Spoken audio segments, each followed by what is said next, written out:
آج ہم جس کتاب کا جائزہ لے رہے ہیں اس کا عنوان ہی اپنے آپ میں ایک گہرا راز ہے، دجال، کون، کہاں اور کب۔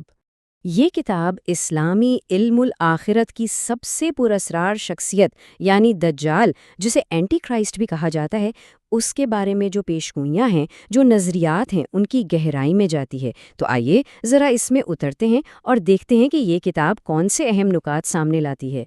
تو سب سے پہلا اور بنیادی سوال، وہ سوال جس کتاب کی پوری تحقیق کا مرکز ہے، آخر یہ دجال ہے کون؟ کتاب کے مطابق دجال کا ظہور کوئی اچانک ہونے والا واقعہ نہیں ہوگا، بلکہ اسے ایک بہت بڑے، ایک آخری روحانی معرکے کے حصے کے طور پہ پیش کیا گیا ہے۔ دیکھیے، کتاب کا جو بنیادی ڈھانچہ ہے نا، وہ 3 مرکزی کرداروں کے گرد گھومتا ہے۔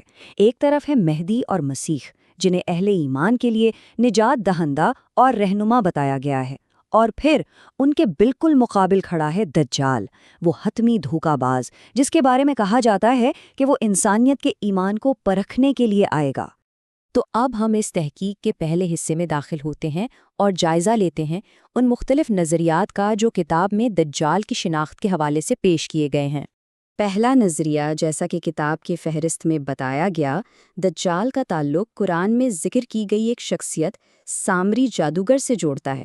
جی ہاں، وہی سامری جس نے بنی اسرائیل کو سونے کے بچڑے سے گمراہ کر دیا تھا۔ کتاب میں جو دوسرا نظریہ پیش کیا گیا ہے، وہ دجال کو فری میسنری روایات یعنی ایک خفیہ تنظیم کی ایک بہت اہم شخصیت ہیرم حاہف کے ساتھ جوڑتا ہے۔ یہ ایک کافی غیر متوقع تعلق ہے جس کی گہرائی کتاب میں بیان کی گئی ہے۔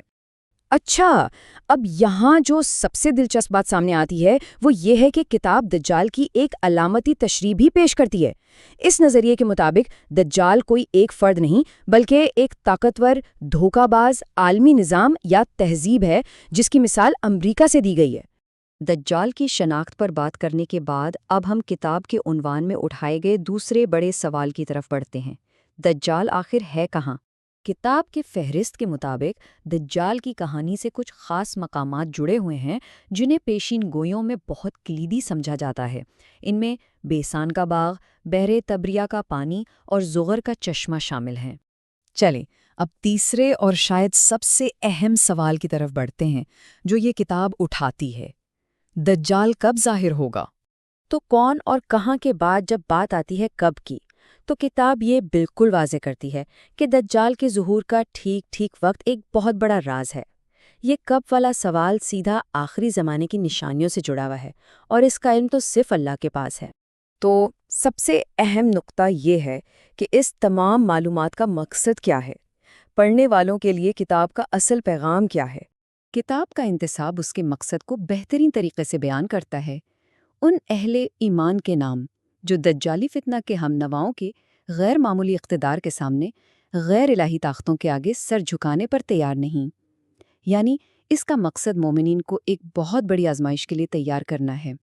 اور آخر میں یہ کتاب دجال کو ایمان کے حتمی امتحان کے طور پر پیش کرتی ہے، اور ہمارے لیے ایک بہت گہرا سوال چھوڑ جاتی ہے کہ 21ویں صدی کے چیلنجز کو دیکھتے ہوئے ایمان کا ایسا امتحان آج کی دنیا میں کیسا نظر آ سکتا ہے۔